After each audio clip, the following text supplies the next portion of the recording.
Pinakita natin, we stood up to the bully ran away. Tawagin tayo ng unggoy, hindi po pwede yan. Tayo ay Pilipino, tayo ay tao. Bilang inyong Chief of the Philippine National Police, hindi ko papayagan na tayo ay binubuli ng ganyan-ganyan lamang, sino man sila at anuman ang status nila. Let me greet our command group led by General Nartates, General Ocubo, and General Ignacio. And of course, our IG, sir, and all our directorial staff,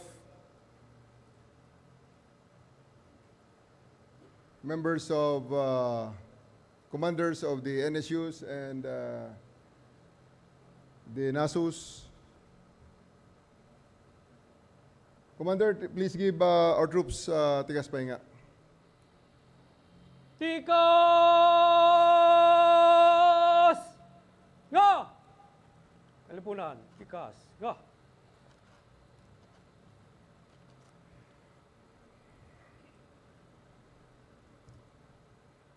All the other officers, the NCOs, NUPs, friends, ladies and gentlemen, magandang umaga po sa ating lahat. Unang-una, gusto kong pasalamatan ang lahat sa pagsuporta sa ating fundraising activity kahapon sa ating charity boxing match. At lahat ng ating mga pinagagawa ay para naman sa ating mga kababayan na salanta ng bagyo at baha at habagat na humagupit sa ating bansa in the past 2 weeks. We had raised around 20 million, both in cash and in goods. Kaya maraming salamat sa ating lahat. Palakpakan natin ating mga sarili.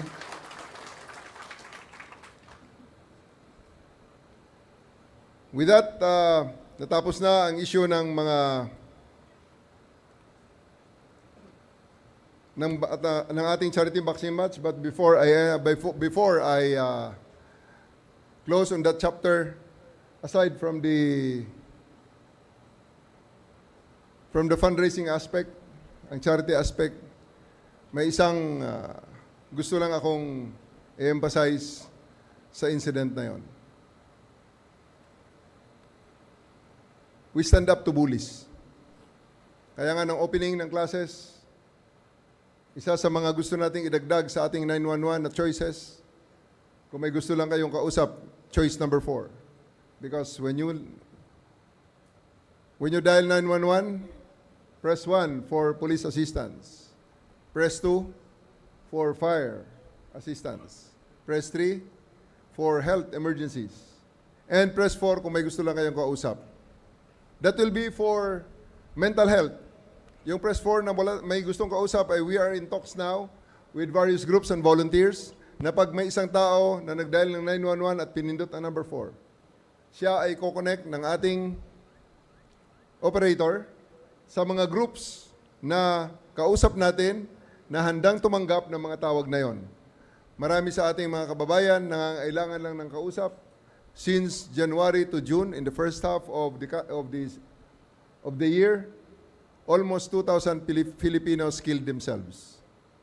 Suicides. Diyan sa isang syudad kung saan ako naging district director, niraise ko rin ang alarm dahil nung aking tenure sa isang buwan, merong 15 na nagpakamatay. That is 1 every 2 days. Kaya inilagay natin, choice number 4, kung gusto niya lang ng kausap, at ito ay mag-operationalize pag matapos natin makausap ang mga volunteers at mga civic organizations at mga NGOs na magbibigay sa atin ng mga ready counselors na tatanggap sa mga tawag na ito. Sa investigasyon natin, isang portion ng mga nagpapakamatay ay naging biktima ng bullying. Both physical bullying at online bullying. Right now, our ACG are investigating bullying cases online. Blackmail, bullying, and many other crimes perpetrated on the cyberspace. But I want to focus on bullying. Bullying ay isa sa mga nakakasira ng pag-grow ng ating mga bata, ng mga kabataan, at sa mga matatanda naman, ang mga nabubuli, ang iilan sa kanila, yan nga, nasisira ang buhay, ang iba nagpapakamatay. In this case, hindi tayo magpapabuli. Bilang inyong Chief of the Philippine National Police, hindi ko papayagan na tayo ay binubuli ng ganyan-ganyan lamang, sino man sila at anuman ang status nila. Especially the name calling. Hindi natin papayagan yan. Tawagin tayong unggoy, hindi po pwede yan. Tayo ay Pilipino, tayo ay tao. Dugo, luha at pawis ang puhunan ng ating mga ninuno para itayo ang pagiging Pilipino natin. Para depensahan ang pagiging Pilipino natin. Para tayo ay respetuhin ng ibang mga tao at ibang mga bansa. Hindi tayo papayag na ito ay yurakan ng ganun-ganun lamang na hindi natin palalampasin ang mga bagay na ito. Obligasyon natin na itayo at depensahan ang ating pagka-Pilipino. Pulis tayo, we swear on that oath, we swear on that duty, at hindi natin aatrasan ang trabaho na yan. Kaya kung sino mang yuyurak sa ating pagkatao at sa ating mga kababayan, anuman ang status nila, sila ay mapabanyaga, sila ay maging kapwa Pilipino, hindi natin papayagan yan. Kung kaya't, hindi natin papayagan din na labagin ang karapatang pantao ng ganun-ganun na lamang, murahin ang Pilipino, sasabihan ng kung ano-ano, at higit sa lahat, walain ang ating ang humanity natin ay walain. Hindi po pwede yan. So sa ngayon, sarado natin ang chapter na yan, ipinakita natin, we stood up to the bully ran away. Maraming salamat sa inyong suporta sa bagay na yan. Palakpakan natin ang ating mga sarili. Sana naman, hindi lang sa dahil ako ang inyong Chief PNP, kundi dahil tayo ay mga pulis at isinasabuhay natin ang pagdepensa ng human rights ay numero uno sa ating trabaho. With that, I close that chapter I close that episode.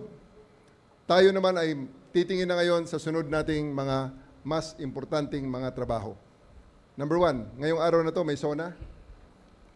Again, alam na natin ang ating mga trabaho, alam na natin ang ating mga roles. At 1 p.m. this afternoon, I'll be joining the SONA itself in the House of Representatives. Before that, I'll be inspecting our deployment, final deployment ng ating mga tao. Masama ang panahon, pinaghanda natin ang raincoats ng ating mga tao. Ang ating mga kababayan din na gusto maghayag ng kanilang opinyon, ating tutulungan, siguraduhin natin na sila ay makapagsalita ng malaya, sila ay makapagpahayag ng kanilang mga damdamin, at sila ay malayang mailabas kung anuman ang kanilang mga saloobin. Tayo mga pulis, maximum tolerance tayo, hindi natin gagambalain ang mga nagpapahayag ng mga opinyong taliwas sa gobyerno, at hindi rin naman natin papakialaman yung mga maglalabas din ng kanilang saloobin in support of the government. Ang sa atin, we just maintain peace and order, gaya ng ating misyon na nilatag dyan sa SONA 2025. Second, patuloy pa rin ang ating disaster mitigation operations.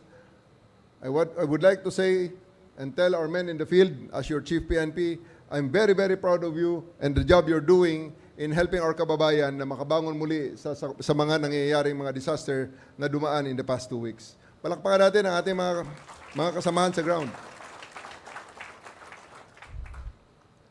And last but not least, patuloy nating ibigay ang sigasig sa ating anti-criminality operations. Marami ang pumupula sa atin, bumalik na naman daw ang kriminalidad sa kalsada.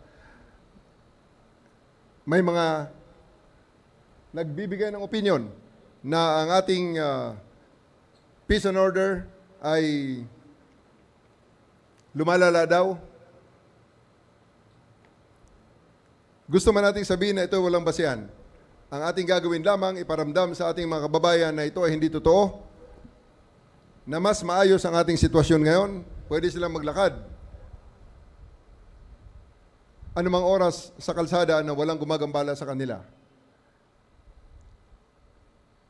Para mangyari ito, ipagpatuloy natin ang ating mga ginagawa. Siguraduhin natin na ang mga kriminal na nandyan sa kalsada ay ating nahuhuli at nadadala ng tama sa husgado. Daanin natin sa tamang proseso, hulihin, inquest, at ipakulong pag kinakailangan. Kung kailangan magtestimonya tayo para sila ay makulong, then gawin natin. Kung kailangan naman ng interbensyon, gaya sa mga naging biktima ng illegal na droga, kailangan ng interbensyon at pwede naman silang iparehab, tulungan natin silang marehab.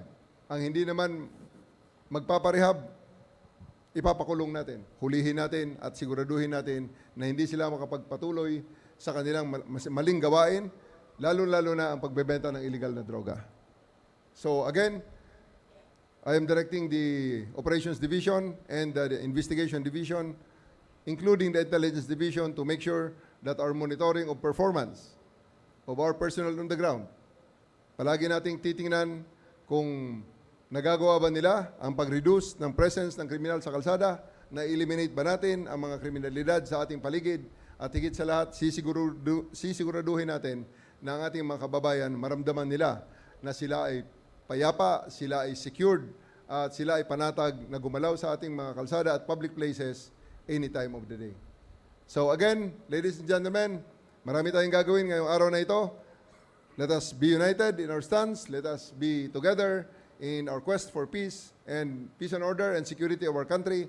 And most of all, ialay natin ang ating trabaho sa sambayanang Pilipino. Magandang umaga po sa ating lahat at maraming salamat sa inyong suporta. Thank you very much, sir. Police General Nicolas D. Torre Una, III, Chief Mano. Philippine